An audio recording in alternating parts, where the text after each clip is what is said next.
Alright, this is the Helldivers 2 anniversary review. Please note this review serves as a review for both new and old players. Anybody brand new to Helldivers 2 and still deciding if they should invest their time and money in this game. It also serves as sort of a checkup or updated review for long-term players who've been here for a while and maybe have dropped off, but they're looking to get back into the game. We're going to start off with gameplay, specifically enemies. I'm going to keep it simple. You fight against 3 factions: bugs, bots, and illuminates. They're all fun and unique to fight against. They have a wide variety of their own units that occupy both land and air.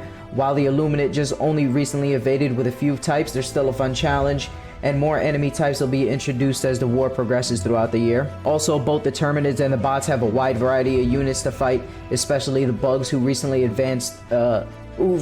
evolved advanced predator strains, and all this variety has been keeping the game fresh since release. Next up are the guns and gear. There's a lot of guns, artillery, robotics, weapons, support equipment, and vehicles at Helldivers' disposal, and they're almost all efficient, strong, and fun to use. There are some categories of ballistics weapons, including a few elemental weapons, that aren't very useful in the game and not nearly as efficient as their counterparts.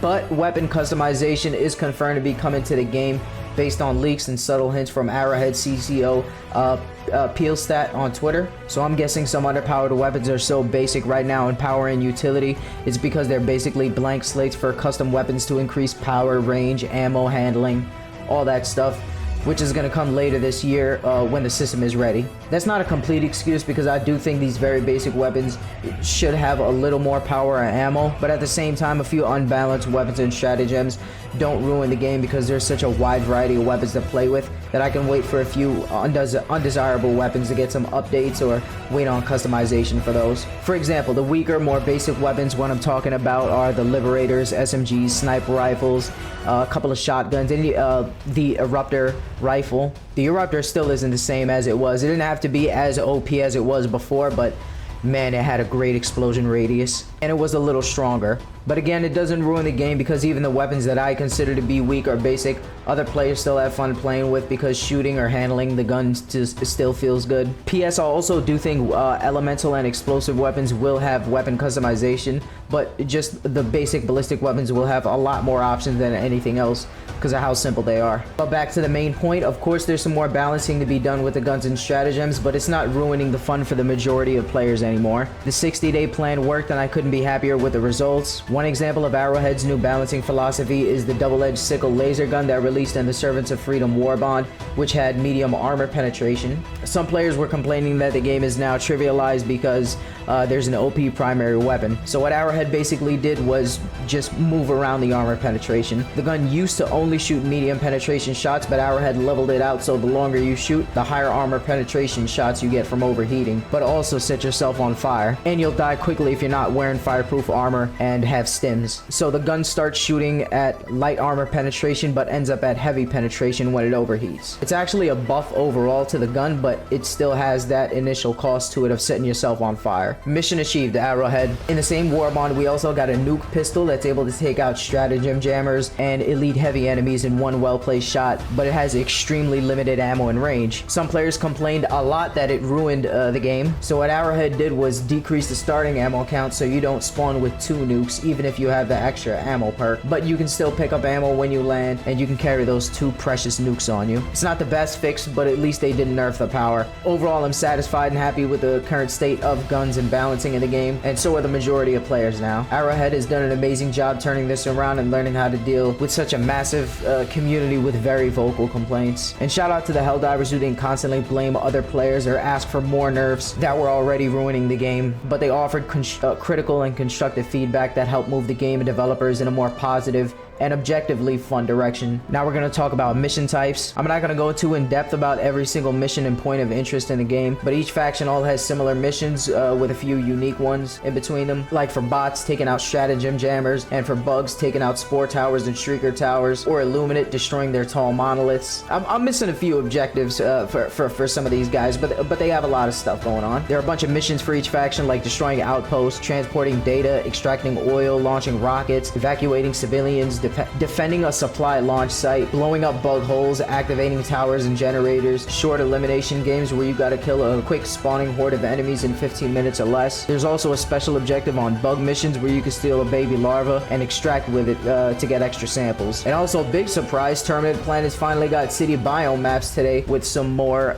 predator strain enemies, and we also got some more objective and mission variety added too. There's also been leaks of similar objectives coming to bot and illuminate factions eventually, so I'm looking forward to that. Overall, there's a lot of mission and objective diversity to keep me entertained and playing throughout the year. The procedural generation helps too, so every map feels different with terrain and placement of structures and objectives in different places. Arrowhead is also constantly making new content throughout the year, including mission types and new objectives that also keep the game fresh. Overall, the mission variety in the game between the three factions is great. Can't wait to see more. Thankfully, Arrowhead made this one simple, the live service and monetization part of the game. Alright, so you buy Helldivers 2 for $40 to $60 depending on which edition you want. That comes with some extra cosmetics and some cute rank titles. There's one free war bond in the game that has all the essential weapons and stratagems you need. Then there are paid war bonds that release every few months with some new guns, stratagems, armor, capes, emotes, and skins for vehicles. You can either spend $10 to unlock the war bond, or you can naturally scavenge and loot super credits on your missions. Super credit drops are fair, and you can find them on every single map at regular points of interest,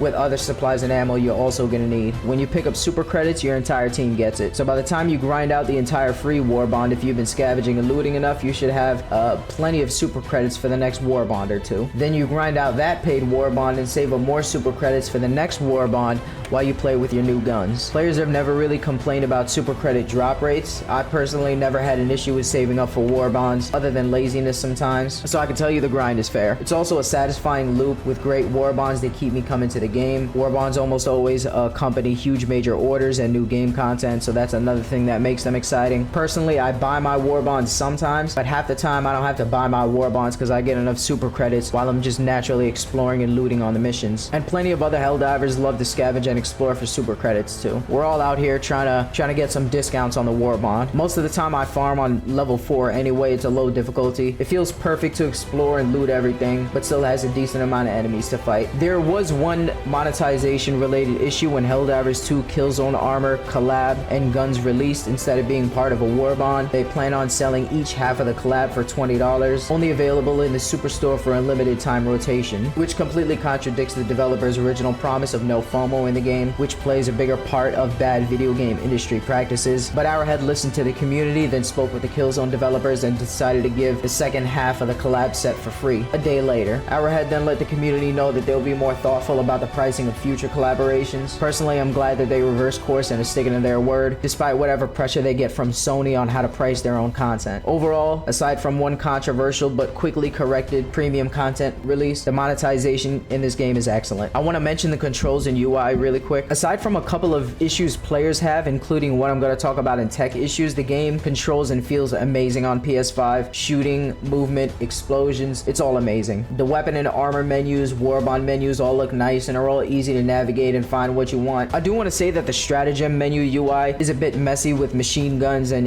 your cannons and all over the place. And also I do think the weapons and stratagem screen should offer more detailed weapon stats. But aside from those couple of small things, the controls and UI are great. Next up, we got bugs and technical issues. Voice commands don't work sometimes. Connection, disconnection, and crashing issues. Zooming in on the map with R1 while you're in the mech also pings a point of interest where the player's crosshair is. The FRV flips over way too much on the slightest rock bumps. The FRV can be flipped over on its side on a hill and get stuck, but it won't roll back over. It literally defies gravity. The FRV really needs a flip option, or if a diver is stuck by themselves, allow them to hit the truck a few times with a melee attack to get it back over on its wheels. Can't use emotes or voice commands while you're in the FRV. Climbing on rocks and over large bug bodies has invisible walls around them sometimes, stopping me from moving or climbing around it. Enemies sometimes go through solid, non-destructible objects. Elite heavy enemies have very low walking / stomping audio, and they sound much quieter than the tiny bugs whining on the ground. Automaton tanks are like ninjas. They drop in and don't make a sound and snipe you from 5 feet away in the back of the head. Also, very pretty rare glitch, but sometimes my Helldiver just won't be able to shoot or aim until I'm killed or I get hit or something. It's just random. Overall, the bugs and tech issues can be really annoying when they happen, but it's never severe and consistent enough to ruin the fun of the game. Sure, due to some bugs and glitches, you might crash or rage quit, but it always feels worth coming back to. And again, it's not consistent enough to ruin my sense of progression or just overall fun I'm having with the game. Last up is performance. Performance is overall pretty good. Frames dip sometimes to what feels like 30 FPS for a few seconds during the most intense moments of the game. For example, 100 enemies just spawned and your entire team just set off all their most powerful explosions and shooting all their guns at max RPM. You might slow down to 30 FPS for a few seconds until things calm down. But in the biome maps and city jungles, especially on high difficulties, it gets worse. The FPS really struggles in heavy moments of gameplay, and it could drop to what feels like 20 FPS for a good few seconds until things calm down. Overall performance is decent, but it could be a lot better, especially on higher difficulties. For the score, I'm giving Helldivers 2 a strong 9 out of 10. Let me get this out of the way first. The game last year let down players badly with the balancing, community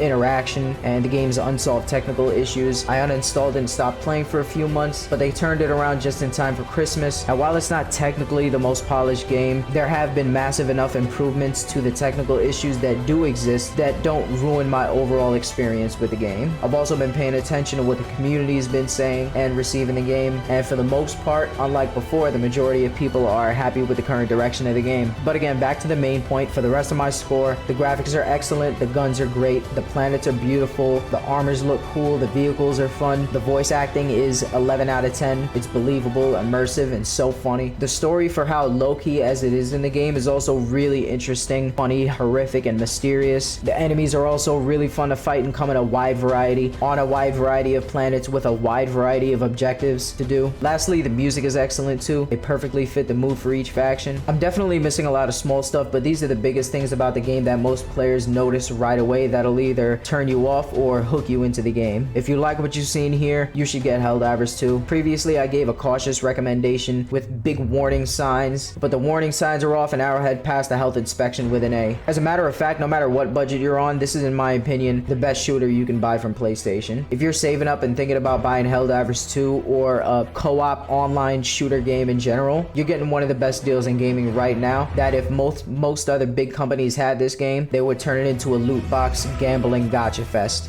So that's the review. Hope to see you out there.